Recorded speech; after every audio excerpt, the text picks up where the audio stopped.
Okay, so this is an amazing panel because we have two lending leviathans on the stage.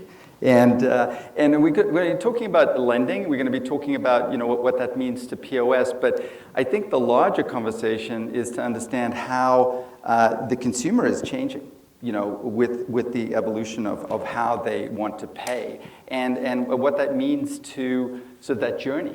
And I don't think, even though we talk about POS, and we're going to be obviously talking about POS and checkout, I think the more interesting story is about where the journey starts and where it finishes with payment. Because in a omnichannel environment, I'm not deciding how to pay something only at checkout, right? I need to understand sort of what my aspirational capacity is way upstream. So we're going to be talking a lot of things, and I think it's a huge learning opportunity for somebody who's a retailer, sort of understanding how to engage their customer and drive conversion. I want to start with just getting some background on the evolving landscape, and I want to talk about the generational shift that we're going into that is facilitating your business and your growth. So TransUnion data, which I pulled up here on the screen, talks about how millennials are twice as likely to take out an installment loan, to take out a loan than a Gen X. And I wanted to talk a little bit about how that impacts traditional checkout options, for example, a credit card. And you can see that obviously it's evolving landscape, and bank issued credit cards are sort of on the decline. Definitely private labeled credit cards on the decline. Chris, maybe just talk to me about sort of that demographic shift and how that's affecting your business. Totally, yeah. It's fascinating because I think when you look at these stats, apart from auto loans, personal loans, of which Affirm is a part, is the only one on the rise. I think the reality is at this point, with the number of partners that we've had in the U.S., there's become this sort of trend toward installment ubiquity, whether it's online or in-store, and across any kind of type of merchant or any purchase size. I think the demand and desire for credit is always going to be there. The way that we offer it is certainly different. But I think the most enduring trend that has validated, I think, the hypothesis of the founding of our company was how we issue those loans, focusing on honesty, transparency, no fees, no late fees. That is something that's actually driven a kind of a tide shift in the financial services industry at large. Getting rid of deferred interest and things like that. So I do see this as a trend that's continuing on. Okay, and in that context, I know I don't know if this is a quote specifically from Max, but he talks about the industry has been dubbed by some as a credit card killer. Would that be accurate, or is it like the two different landscapes? Yeah, it's too early to say. I do think, to your point on private label retail cards, we as an installment loan provider tend to be a good complement to those cards. So if somebody signs up for the retail card, typically it's an older demographic that's still signing up for those or even using them. And they might be using them for everyday spend. We're kind of more in the considered purchase bucket if there is a card that exists at a given retailer, but we're also eating into that too. So I think it's too early to say if this is truly a credit card killer, but I do think that the way in which we issue credit, that through that lens of honest and transparent finance, probably is going to be a trend that others pick up too. Okay. Yeah, agreed. Yeah. I mean, I think credit cards is one way to purchase, and consumers are looking for options, right? Not every purchase requires the same purchasing mechanism. So I think consumers are conditioned now to want options for how they're purchasing, where they're purchasing, and what they're purchasing. And credit cards don't solve for all that. So I think they're open and receptive to other options. Yeah, so if you look at the landscape of lending and credit, you've got 10 million folk every year using payday loans. So that's sort of on one side of the spectrum. And then you've got credit card debt for that is still significant in the marketplace. So what I'm hearing is that there's sort of different use cases for different kind of product purchases and aspirational sort of experience type purchases along the way. And you're honing in on sort of one demographic need in that checkout journey. I think that's right. I mean, I think across age groups, demographic groups for sure, but I think the pain point, whether it's in how a traditional lender would underwrite and assess credit risk, is certainly something that we do different. We're not just a FICO-based system, which kind of drives a lot of the unbanked challenges within, at least in the US, in the credit environment. But again, I think it's just to the point on having more choice and actually knowing what you're going to pay when you sign up for, whether it's a credit card or an installment loan. That seems to be critical. So you mentioned the FICO, the based traditional way of verifying, whether you want to, deal with a certain customer or not. Is that, a lot of people said your system's a little bit broken. Would you classify that as being one of the pieces that's broken in the system, just relying on FICO alone? It's part of it. I mean, certainly there have been a lot of recent studies that say that a FICO score is not the most accurate measure of creditworthiness, which for us, we also want to factor in fraud because we're thinking just total losses. So I think as they revise a FICO model and whatever the next kind of gold standard is for underwriting, we'll see. But I think for us, it was important to build something proprietary. We'll reference, a FICO score, but it's insufficient in actually finding out what the true, credit risk or fraud risk of an individual is. Is that somewhat what makes your, both your companies unique? Is that you're not looking one-dimensionally at the borrower?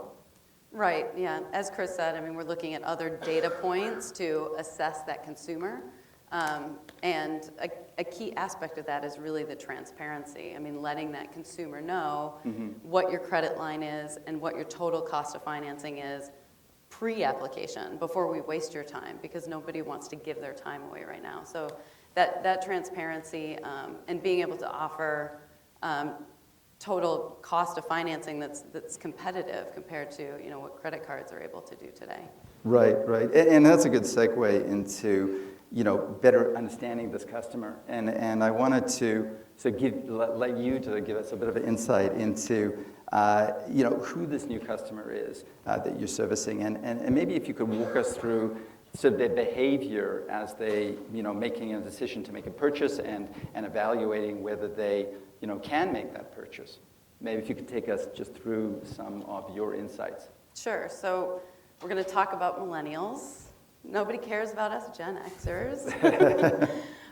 We're excited about millennials, and why is that? Well, I mean, millennials are leading the charge, right, in just consumer behavior, which we're all following anyway, eventually. All of us Gen Xers eventually learn. And, they've grown up online, they've grown up on mobile. Their expectation is things are going to be quick, they're going to be easy.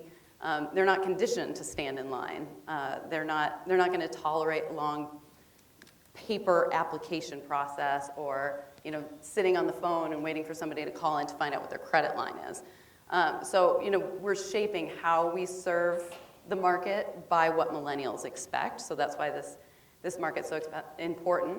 They're also the largest age group by population in the U.S. And they're queued up in the next year to become the age range with the largest spending power. So, of course, we're focused on them. Because of their age, they don't have the spending power. So, of course, as Chris said, credit is important. It's just really how you extend that credit, how you make that available to them. And then this generation grew up at a time when there were a few recessions. As we know, regulation changed. It actually makes it harder for them to get credit cards. When I was coming out of college, the credit card companies were right there in the student union. And they aren't now. So as a result, 67% of millennials don't have a credit card. But they still do need credit, and they're looking for mobile-friendly, consumer-friendly ways in order to extend their purchasing power, find convenient options, and shop on mobile. Got it. And what are they shopping for? Are they shopping for a $200 pair of jeans? Are they shopping for a $1,000, trip to the Caribbean? What are your borrowers looking for that you are facilitating? I mean, I think they're looking for. They're still buying everything, right? And more online. Right. So experiences, as well as fashion and aspirational fashion. So again, the different payment options allow for those different types of purchases. So, for a higher ticket item, you're going to want to be able to maybe finance that over a longer period of time, but not necessarily pay exorbitant APR, right? Or fill out a long form or have to go into a queue and wait to see if you're approved. The expectation is that's going to be instantaneous. For an aspirational or investment fashion purchase, maybe card-backed installment solutions are better, where these millennials that don't have a credit card and want to use their debit card but still extend their purchasing power, they can use their debit card to pay in 4 equal installments over a short period of time. That's probably more aligned to, your expensive pair of shoes or an investment coat or something like that. Klarna offers a pay later option as well, so that's great for these digitally native brands, where a customer can't walk into a store and actually experience that brand.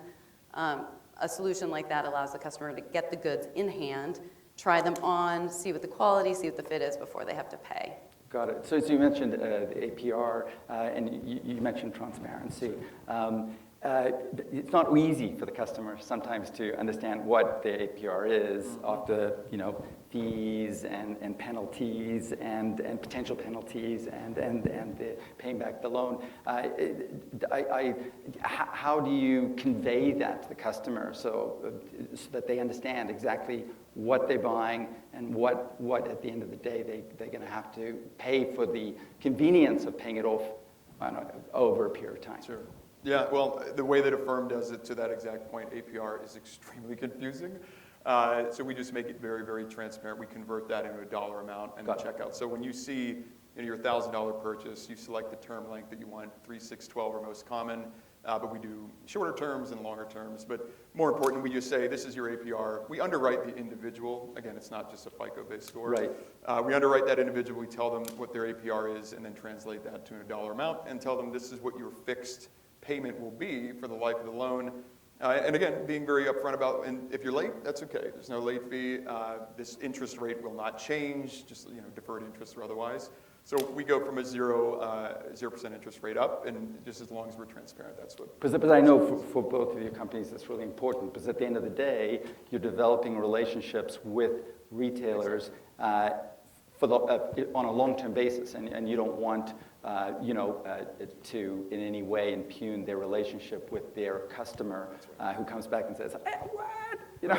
Right, yeah, that's exactly right. I mean, one of our value propositions that we express to our retailers is frequently returning customers. So if they have a bad post-purchase experience where they discover that there's a high APR or fees just because they missed a payment, that's going to actually reflect on the retailer first. And so we're very cognizant of the fact that we're representing the retailer, and being very upfront and transparent with that cost of financing is key. So let's talk about the journey a bit with the omnichannel side of things. We all know, and nearly any session you go into, it talks about the omnichannel and the journey, and how do you navigate all these screens and the physical bricks and mortar. Tell me about how you do that from one checkout perspective, but also from an engagement perspective. Where do you appear in that journey, and how far upstream can you appear? Give me a sense of that from your work on the channel side. It's such a buzzword that I think once we actually peeled it back to figure out what does it mean for Affirm or any payment method as it pertains to a retailer.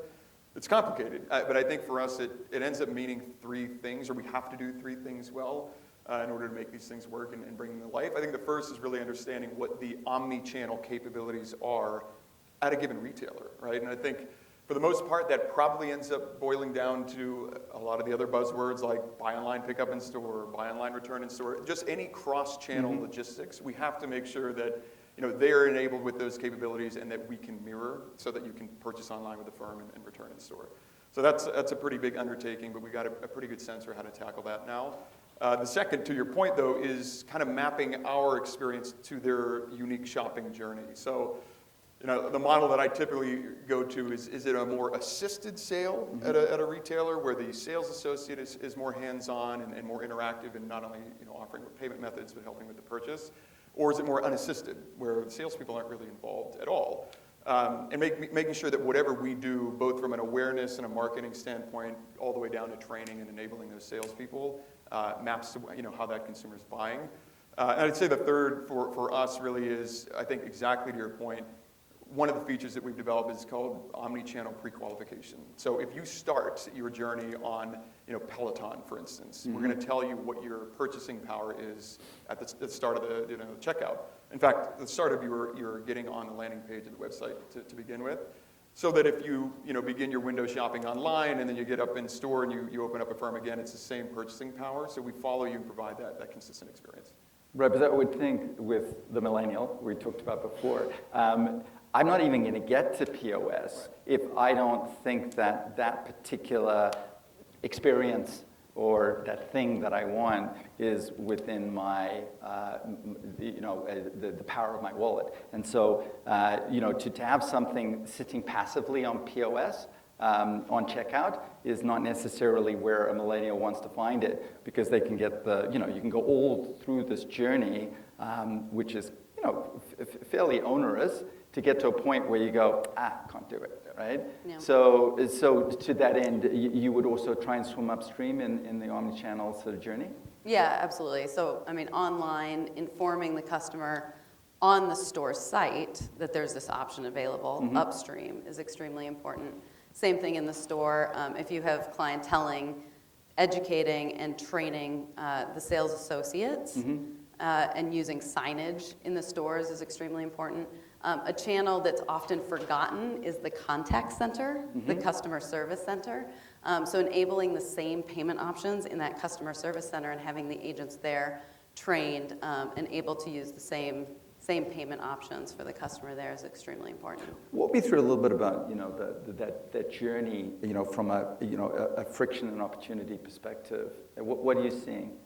So I think this pertains mostly to online, but you can apply it also to in-store. So customers they don't want, the average checkout takes too long, right? So, if you're checking out of a store online and you have to enter shipping information, address information, and then let's say you go to a payment product and you have to apply, and then you're entering your address information again.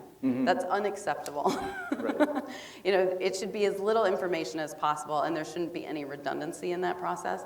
Likewise, in the store, customers today don't want to stand in line. They expect self-checkout. They expect to be able even pay. You take Amazon Go, I guess, as the extreme example of completely diminishing the steps between discovery and payment. And that's really what we're trying to get to, is eliminate all of those steps between discovery and checkout. I refer to it as clicks to commerce. So, every click is a precipitous drop-off, right? So what you want to do is eliminate clicks, and so I presume you're continually looking at refining the journey, right, to make it as seamless as possible. Yeah, I think, you think about social media and how you discover a product in your Instagram feed, right? And then if you have to click through and go through a whole checkout journey to get that product, no, you actually just want to pay there on the Instagram feed, right?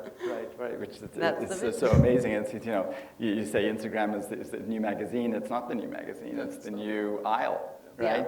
Yeah. And so Chris, so why is financing such a crucial tool for the retailer? Well, why should they be looking at it? And maybe in that context, talk about how it drives, obviously conversion, we've talked about that, but also loyalty and affinity to that particular retailer, and also to your to your app and to your checkout. Yeah, for sure. And I think it's a lot to do with what we've been talking about, and I think to underscore what Lindy said earlier, just providing choice is critical, right? So providing everybody the option to pay how they want to pay is it kind of table stakes, I think, in any segment, retail or otherwise.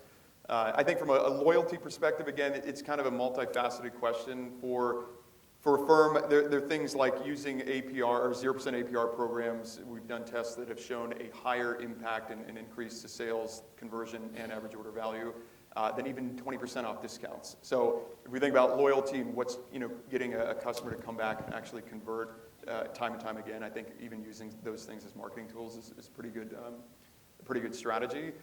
Beyond that, I think for us, we've done things like with our own app, we've enabled it as a kind of a shopping and brand discovery platform as well. So people that have used Affirm elsewhere and now use our app, they want to use Affirm anywhere else that they shop. And we allow them to both surface some places to do that in our app, and if they don't have a direct partnership with us, they can still use Affirm as a financing option.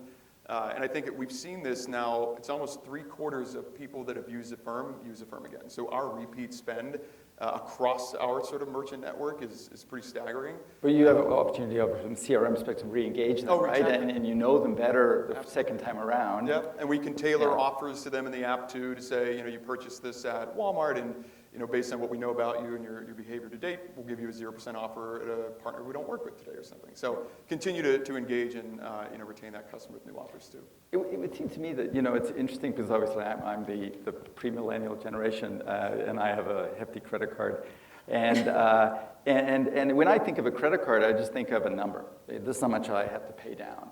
Whereas somebody who's taking out a loan on a specific item is really sees what they've committed to, and they're paying off that specific commitment. It's very personalized, and so that the journey of sort of replenishment or re-engagement around maybe travel or things that are recurring as opposed to the one-off sofa purchase must drive affinity and loyalty, because I'm continually going in and seeing that product, and I know I paid it off so I can do it again, as opposed to a credit card, which is sort of more generic.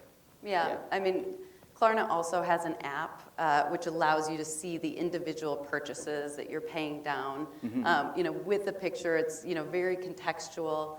You can also use Klarna to shop at any retailer and break up your payment. So same thing, we're seeing those customers come back and use this payment option across any retailer through our app.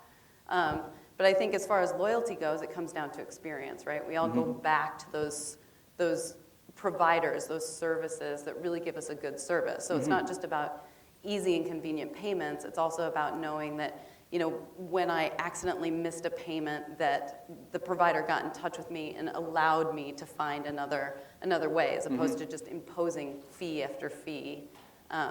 So I think that experience is what really drives that loyalty in those returning customers. Walk me through some of these stats on the shopper experience and how that plays into the way that you servicing the customer. Sure. So I mean, as we know, customers think that the checkout's too long. We're always impatient. Too long. It's always too long, unless it's a one-click checkout. So I mean, the great thing about Klarna is that once a customer's used it, they're recognized. So when they come back, it's a one-click or quick checkout. So customers also want to try the goods before they buy. So the more that we move online, the more that the shopping malls are closing down and the retail outlets close up, customers still want to see and experience and try on that product. So Klarna has a pay later product that allows the customer to buy the good or get the goods before they even have to provide a payment. So yeah, that just kind of removes any of that risk. You can imagine if you do discover that product in your Instagram feed or on Facebook or wherever in social media, and it looks great, but you've never felt it, you don't know it, you're not familiar with it, that being able to get the goods before really helps remove that friction. So just so I understand that I click in my Instagram, I really like that t-shirt, it's shipped to me, I try it on, I still like that t-shirt, I say, yeah, I'll keep it, then I enter into right. So my payment. Klarna will invoice you 30 days after the goods are shipped. Got it. So it gives you that chance to get the goods and experience it.